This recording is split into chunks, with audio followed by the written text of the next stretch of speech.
This is a day when everything's changed. You know, in this dunya right now, when you do good deeds, everybody around you says this is worthless. There's no weight to it. And when they see a mountain, the first thing to their mind is, this is solid. Because their vision is that of what they can see, they accept. What they cannot see, they don't accept. But on the Day of Judgment, Allah Azza wa Jalla reverses this. And so the mountains become weightless, and your deeds are now heavy. They've been given ثَقُلَتْ مَوَازِينُ. What an amazing contrast in the surah. The thing, you know, what will be weighed? There are different hadith and there are different texts in the Quran and Sunnah that allude to what will be weighed. Obviously, we know our deeds are going to be weighed. That's obviously there. Okay, the deed will be weighed. And we'll talk about that in more detail. Allah Azza wa Jalla, the hadith of the Messenger ﷺ allude to even persons being weighed. The Sahaba would make fun of a light-weighted Sahabi, right? Or his beard, he can't grow a beard. He just got one hair. And he says, beware of his beard. Beware of that hair. It'll weigh heavier than the mountain of Uhud on the Day of Judgment. Right? So, I mean, there's alluding to a person's weight. I mean, even the Messenger alludes in another narration to a person who's very heavy set, but when he comes before Allah on the Day of Judgment, he won't weigh anything more than a mosquito. So there's the weight of a person. Then, of course, there's the weight of our deeds. There's the weight of our deeds. And some scholars even add to this the weight of our intentions. The weight of our intentions and our sincerity in our deeds. So, فَمَنْ ثَقُلَتْ مَوَازِينُهُ فَأُولَٰئِكَ هُمُ الْمُفْلِحُونَ. Allah says, as for the one whose scales became heavy, then those are the truly successful. In other words, Allah is not saying whose good deeds weigh more than their bad deeds. The real issue here is your good deeds actually have weight. In other words, they were accepted by Allah. The intentions were good. The way you performed them were good. Mufti Muhammad Shafi' rahimahullah added, if you want to make sure your deeds are heavy, do two things. Make sure they have sincerity, and make sure you're following the procedure set by the Messenger sallallahu alaihi wasallam. Don't come up with your own good deeds. Stick to those two things and you'll be safe. So Allah, and He says, in His Allahu A'lam, He says that in my estimation, the weight of a deed will be judged by two things: how sincere you were, and how close to the Sunnah of the Prophet it was, sallallahu alaihi wasallam. And the closer you are, and the more sincere you are, the heavier that even the small deed becomes. It becomes heavier and heavier. May Allah Azza wa Jalla make our scales heavy. In other words, what we're learning over and over again is good deeds have weight. Bad deeds have no weight. Because when Allah seizes their deeds, Allah says, I will refuse to establish any wazn for them. I will refuse to establish any weight for them. This is a contrast from what we read in Surah Al-Zilzal. We read, فَأَمَّا, when Allah Azza wa Jalla says, فَمَنْ يَعْمَلْ مِثْقَالَ ذَرَّةٍ خَيْرًا يَرَهُ وَمَنْ يَعْمَلْ مِثْقَالَ ذَرَّةٍ شَرًّا يَرَهُ. They will see the weight, even the weight of a speck they will see. But it wasn't being weighed yet. It was just being what? Seen. But then the intentions were added. When the intentions were added, there was no iman in those intentions. They became weightless, and now we come to these ayat. Now the scale is worthless. Okay, there they at least saw this. Maybe it weighs something. Maybe it's something. But when they come to this, haba'an manthura, it's become worthless.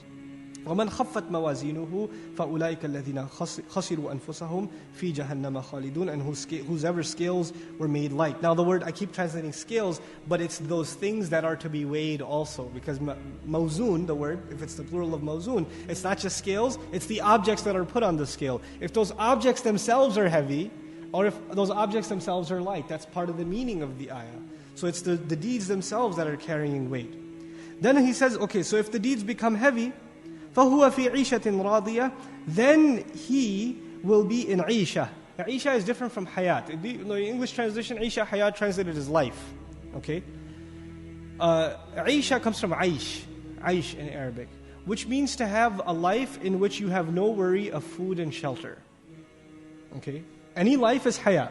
أَخَصْ مِنْهُ Isha. Isha, there's no worry about food and shelter, meaning the necessities of your life are not a concern for you at all. Then you are in Aish. Those of you who speak Arabic, or Urdu rather, Aish kar rahe hain. Right? You know what that means? Oh, we're living it up. No worries. Right? It's kind of derived from there. But the Arabic meaning originally is exactly that. It's to have a life free of concern. This is actually the life that's described even of wild animals in the woods, because there's no shortage of shelter and there's no shortage of predators, especially. There's no shortage of prey that they can pounce upon. فَهُوَ فِي عِيشَةٍ. Then there's the word radiyah. The word radiyah literally means the one who is pleased. Literally it means the one who is pleased. So as an adjective of Isha, it's actually unique. A life that is pleased. A life full of pleasure, ذَاتِ رِضًا, which is how some Mufassirun have interpreted it, is correct. A life that is full of contentment. But in Arabic rhetoric, you can say, an overjoyed life. You didn't describe the person, you described the life. Right? You didn't describe the person, but you described the life. And this is so to understand that the entire life, not a moment, not a breath will go by where the joy won't be there. Where the joy will be missing, where the contentment will be missing. There will not be a moment of boredom or of dissatisfaction. So عِيشَةٍ رَاضِيَةٍ ذَاتِ رِضًا, as for example Al-Alusi rahimahullah says. So now we come to the horrifying next ayah, وَأَمَّا مَنْ خَفَّتْ مَوَازِينُهُ. As for the ones whose scales are lightened. Takhfif in Arabic, to lighten. And you know what's really cool about this? On the Day of Judgment, we want this huge burden of good deeds, right? But in this dunya, when Allah gives us ahkam, you know what He says? يُرِيدُ اللَّهُ لِيُخَفِّفَ عَنْكُمْ. Allah intends to lighten your burden from you. In other words, when you follow Allah's commandments, life in this world becomes light. Life becomes easy and your scales are getting heavier in the Day of Judgment. The contrast between the two things in the Qur'an's language. الظاهر أن المراد بها بهاوية جهنم. So he says, وَأَمَّا مَنْ خَفَّتْ مَوَازِينُهُ فَأُمُّهُ هَاوِيَةٌ. And as for the one whose scales became lightened, the ayah ended. It didn't go straight to فَأُمُّهُ هَاوِيَةٌ. It stopped there because He wants you to think. As for the one whose scales became light, you stop there. You don't just go straight to فَأُمُّهُ هَاوِيَةٌ. لِيَدَّبَّرُوا آيَاتِهِ. You reflect on every single ayah. You stop and reflect on it. What's going to happen? And what's the worst that could? What the kafir is saying, yeah, so it became light. What's the big deal? And Allah Azza wa Jal adds now, He teaches. He says, فَأُمُّهُ هَاوِيَةٌ. Both words, very, very powerful.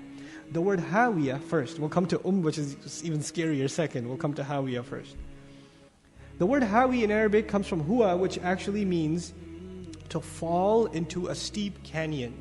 And it's usually used for a hawk or a bird of prey that sees an animal way down at the bottom of the valley, and what does it do? It dives down at full speed. It's faster than even falling. When you're falling down, all you have to your advantage is gravity. But the bird is even forcing itself to launch itself further down, way, way deep into the valley to snatch its prey. That's what it's trying to do.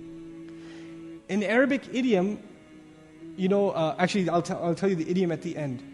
The word hawiyah is referred to by Imam Madhari rahimahullah. He says that this is a canyon in hellfire so deep that only Allah knows its depth. So first of all, the location is such, and the one falling in it, or the one going to hawiyah is what? Endlessly just falling way, way, way, way down. That's described just in the word hawiyah. But then we find this really interesting expression of the Arabs. They would say for somebody who's having a really, really hard time, or they're in a horrible, horrible calamity, they would say, huwat ummuhu. Same verb is used, hawiyah, huwat ummuhu. What that means is his mother fell off a cliff into a deep canyon. They don't really mean his mother fell off a cliff. They're saying, man, you're looking like your mother fell off a cliff. But she dove right in. That's how you look. You look that depressed, you look that disturbed. Now, both words are used in the ayah, but the arrangement is changed. So Allah took the expression of the Arabs, but did something new with it. And this is again a feature of the Qur'an. فَأُمُّهُ هَاوِيَةٌ. Then his mother, I'm translating literally, his mother is the deep canyon in hellfire. His mother is that deep canyon in hell. Okay. What does it mean, his mother? Ummuhu. We learn a few things from that. First of all, a child, it runs to its mother.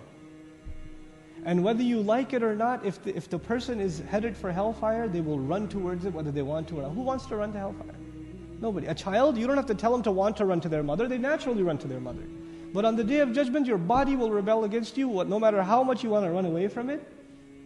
وَيَصْلَى سَعِيرًا. First he will say, give me death, don't take me there. And then he'll throw himself in. He'll go himself. Jump in himself. Because he can't even help himself at this point. Just like a child can't help himself run towards its mother. The other benefit of the word ummuhu here is a mother wraps its child around and protects it and doesn't let it go.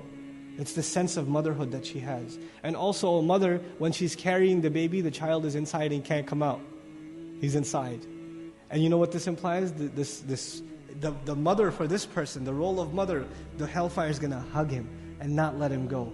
And be very protective and owning of him. not release him. And he's trapped in it like a child trapped in the womb of the mother. SubhanAllah. By the way, this is a surah about hellfire. In the end, it's about more detail about hellfire. The surah before and the surah after talks about the kind of people that deserve hellfire. It's sandwiched in between them.